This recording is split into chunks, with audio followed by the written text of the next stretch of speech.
5, 4, 3, 2, 1. Hello everyone, it's time to get the January 2021 reading out there for everyone to hear and see. So we see what we're going to be focusing on specifically for the month of January. Now, this is the first month of 2021, and we are still going to be dealing with the shadows, the ripples of 2020 in this first month. One of the big things here in the U.S. is we're going to be having the inauguration of the next president, and whether or not we see how the previous president acts as he steps out of office or otherwise. We are still dealing with grips of COVID and what it is morphing and changing, but what is it also bringing with it? So we're going to see what January has, and again, we're dealing with the ripples, the shadows that came with 2020 as we move into 2021. I would also suggest in some ways to maybe consider that what's happening here is more similar to the Chinese calendar of the year, which actually the new year begins in February. So 2020 may still be going on this month of January. So let's see what the ancestors have to say about that.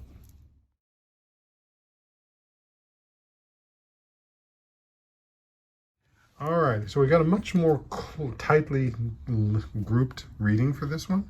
So our dice roll ended up on house number 1, which is about self, appearance, first impressions, beginnings, and your attitude. We also couple that with our Adinkra card, which is an altar of God, the presence of God and of the God's protection. So as we look at 2021, we're looking at the presence, for lack of a better word, of spirit, of God, whatever you want to, whatever deific power you or form of God that you believe in. How are they been present in your sense of self? How are they how is your appearance also being an influence and a representation of God? What are the first impressions that you're giving? Not just and receiving from those around you, as well as from God itself. What are you beginning? And what is the attitude that you're beginning with? Are you beginning it with an anger towards God? Are you beginning it with an sadness towards God? Are you beginning it with a joy towards God?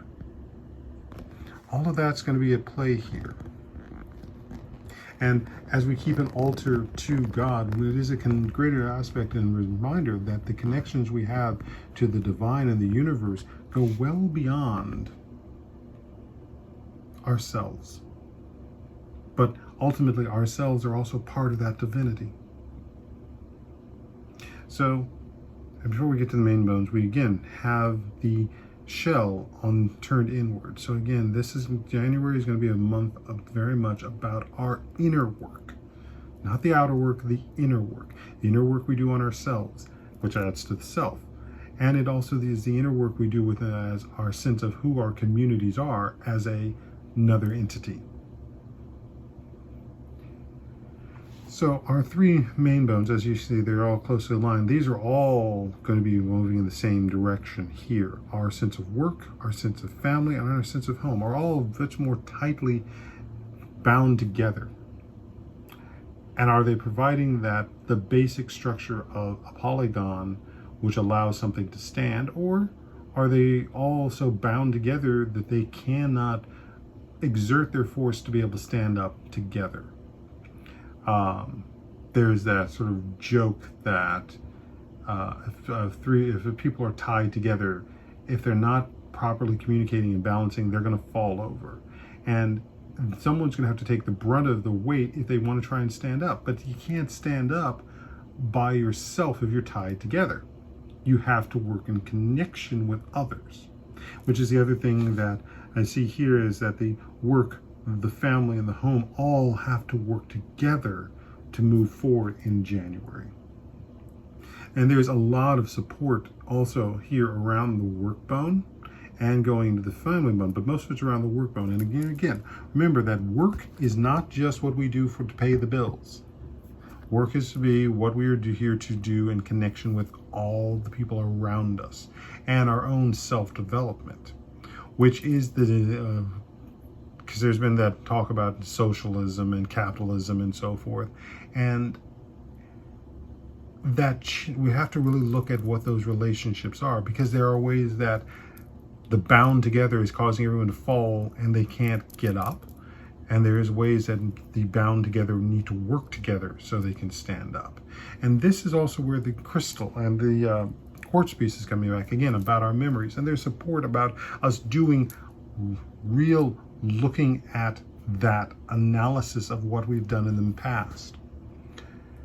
And we have to keep in mind too what constitutes rational analysis of this and not the irrational, because we can have irrational fear, we can have irrational anger, we can have irrational sadness. So right now we need to be able to look at what's rational,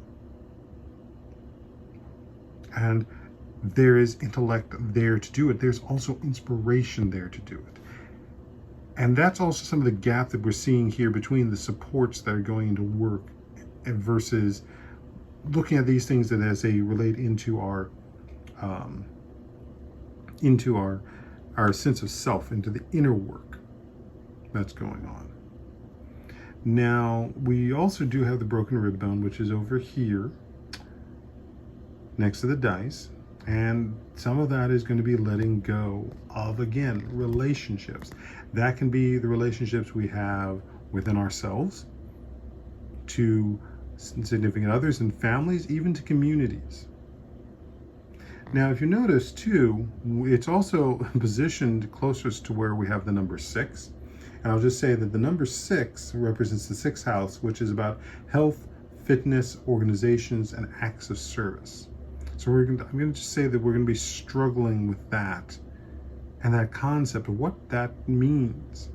There's going to be a lot of things around our sense of health that there are people who have built a line around, and they'll be very, sadly, very violent about what they believe, which also brings into our sense of fitness. And fitness is not just about the body health, it's also our mental health.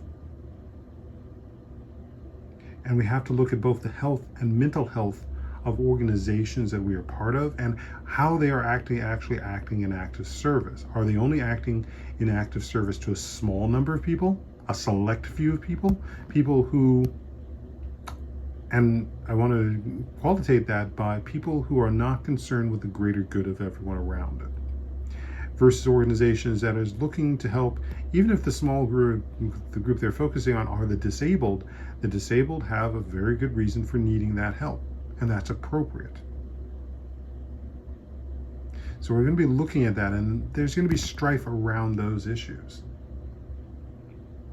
And I would say this is something that, even though it didn't show up in the year reading, I think it's something it's a theme we need to look at as we go forward into this next year. We also have the spinal bone here, which is opened up, and again, this is going back to what I'm saying over here about we need to be looking at things rationally, and versus and putting the irrational thinking in place, silo it and keep it hidden. Not so much keep it hidden, but keep it contained so that it can be run its course and lose its steam. And that's what I'm seeing with this one. We have the copper piece over here, which is also next to a spinal bone and a balance bone. And there's a sense here too that spirit's going to be coming in, and spirit's going to be putting things in front of us, or at least off to the side, that it wants us to be able to make sure we see in our periphery and think about. It's kind of that aspect of when you're driving, even though you're mainly focused on looking ahead, your peripheral vision lets you know where another car is, especially if another car might be coming into your lane, or that if you want to change lanes. And there is a potential for changing lanes starting in January. That spirit's going to be there to help you with it. That's going to help inspire you into it as well if you choose to take it. But you've got to do it with a rational mind. You've got to be able to do it with a mind looking towards the future 8, 9, 10 months, years, generations forward. Look to the thing and where you want to live in the future, not just in the moment. Alrighty, so that's what the spirits and ancestors have to say for the month of January. I hope everyone is doing well, and look to the 2021 reading just for some more insight for the year. Have a happy New Year's. Bye.